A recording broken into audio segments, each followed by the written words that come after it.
o mercado, a indústria imobiliária começou a se preocupar com uma série de ações que vinham discutindo a legalidade de alguns detalhes da execução de alienação fiduciária. A alienação fiduciária é uma execução feita extrajudicialmente, sem a presença de um juiz, é feita basicamente com base em procedimentos administrativos dentro do cartório de registro de imóveis, do imóvel em que a garantia está vinculada. Eu vou conversar agora com Daniel Lopes Coelho, especialista em direito imobiliário, que vai nos explicar o cenário no setor no Brasil com toda essa crise. O que você está vendo? Olha, a gente vê um cenário de falta de um mercado aquecido, um mercado que sofre com falta de demanda por imóveis novos, também um mercado menos aquecido com os próprios imóveis já prontos, e com isso a gente vê um cenário de aumento de conflitos em relação a alguns contratos, em relação a algumas relações jurídicas, por exemplo, consumidores devolvendo apartamentos que ainda estavam em construção. Isso afetou diretamente aí o fluxo de caixa das incorporadoras e criou um cenário de dificuldade, de alguns casos de risco de algumas incorporadoras com problemas graves de fluxo de caixa.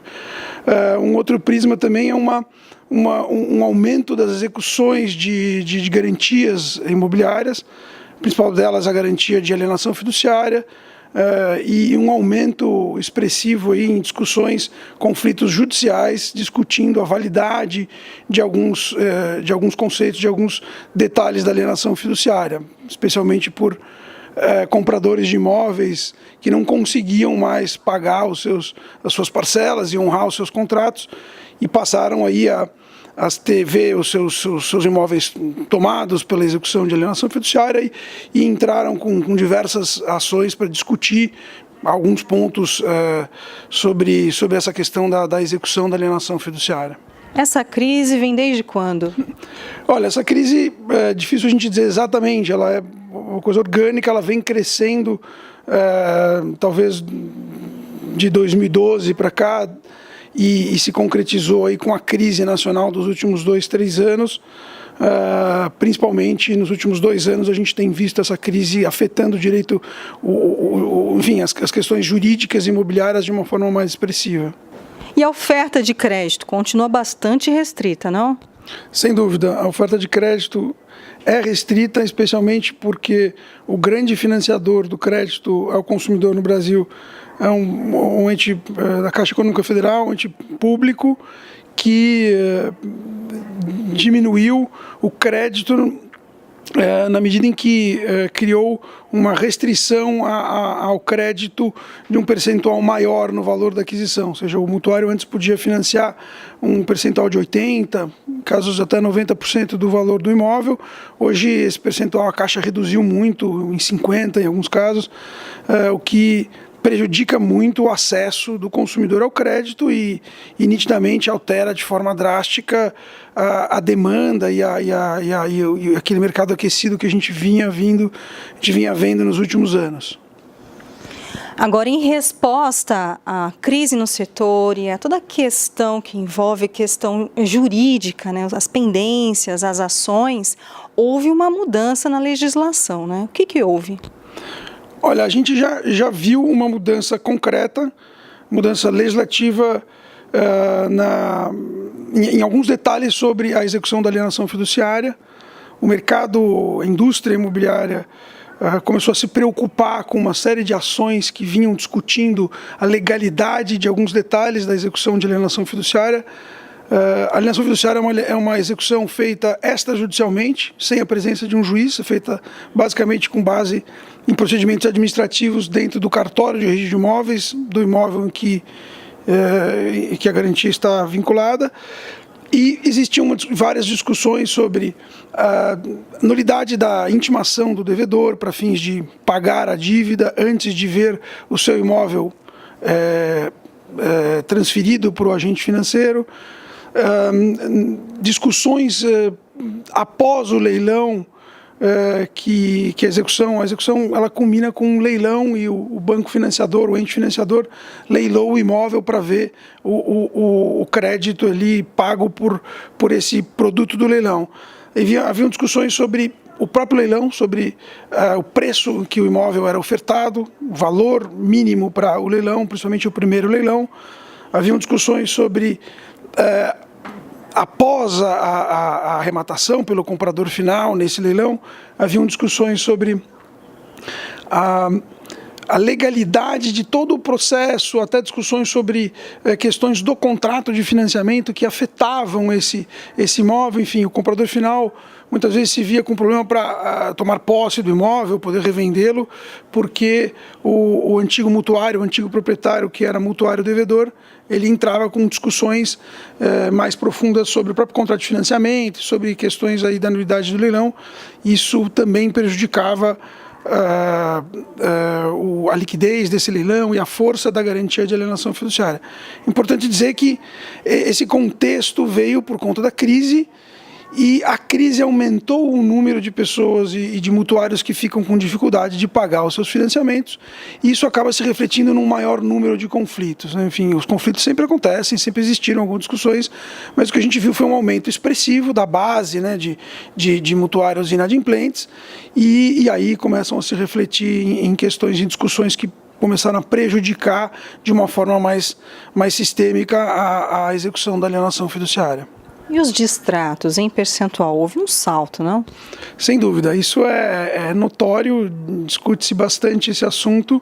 Nos últimos anos, o salto é enorme. A gente tinha até início de 2014, um percentual por volta de 20% do número de contratos que eram distratados. Isso era entendido como, de certa forma, normal. Pessoas desistem, pessoas têm problemas e mudam planos e distratavam os contratos de compra e venda de imóveis em construção. As incorporadoras tinham esse número e consideravam esse número em seus cálculos para a própria viabilidade dos empreendimentos. Hoje em dia, no final do ano passado, existe um dado de até 43% de distratos, o que significa que quase metade dos compradores de apartamentos ou de imóveis em construção procuravam a incorporadora ou de alguma forma ensejavam a rescisão daquele contrato.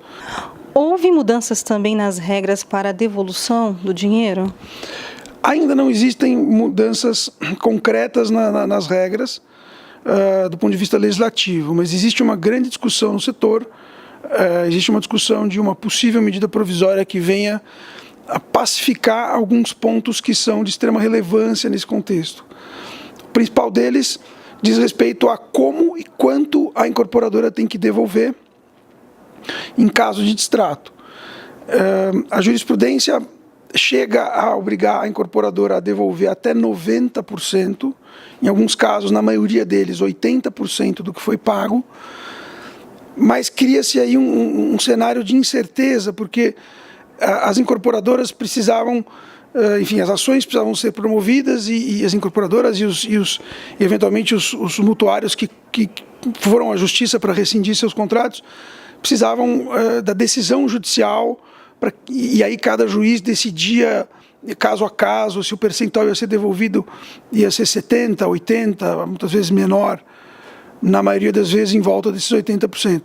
O que se pretende agora é uma medida provisória que possivelmente se transforme em lei posteriormente, no sentido de criar um padrão para que tanto as incorporadoras como os compradores saibam quais são as regras para que o distrato possa ser celebrado entre as partes, enfim, para que não haja discussão, não vamos rescindir porque não está combinado desta forma ou daquela. Então existe aí algumas mudanças importantes. A gente poderia passar por algumas relevantes. Existe uma que está sendo muito mencionada aí na mídia, de que agora o direito de arrependimento nos 7 dias após a compra fica garantido ao consumidor, sem discussão se ele era um consumidor como qualquer outro de um bem de consumo, e que ele pode então desistir e sem nenhum tipo de multa. Nesse período não tem retenção pela incorporadora. E existem outras discussões ainda. Veja bem, isso tudo que eu estou falando não é legislação, ainda não está em prática, são discussões ainda no setor. as entidades de classe, as entidades tanto dos mutuários, dos compradores, associação de compradores e consumidores de incorporação e da indústria de incorporação estão discutindo isso. Outro ponto é um ponto de percentuais que estão sendo falados de devolução de 50% do que foi pago, em alguns casos devolução de 70%, quando a inadimplência é de apenas 3 a 6 parcelas, a incorporadora toma a decisão de procurar o cliente para, olha, vamos rescindir, e aí nesse caso existiria uma devolução de maior valor. Quando a inadimplência é de longo prazo, né, a incorporadora não ficaria obrigada a devolver 70%, mas sim 50%. Daniel, então são pontos que tanto incorporadoras quanto mutuários devem acompanhar, são mudanças que ainda podem estar por vir, né? Agora, nos leilões, o mutuário ganhou um pouco mais de garantias, né? Prioridade na participação do leilão do seu apartamento que foi colocado lá, o que mudou? De fato, a legislação, como a gente disse, já mudou, especificamente da alienação fiduciária e dos leilões relativos à alienação. Mudaram alguns pontos importantes. Primeiro deles, ficou garantido que o valor mínimo para o primeiro leilão, na execução, é o valor venal do imóvel. O que isso significa? Que mesmo um imóvel que havia sido avaliado no momento do contrato em R$1 milhão, por exemplo, muitos anos depois, esse valor ele nitidamente poderia estar defasado.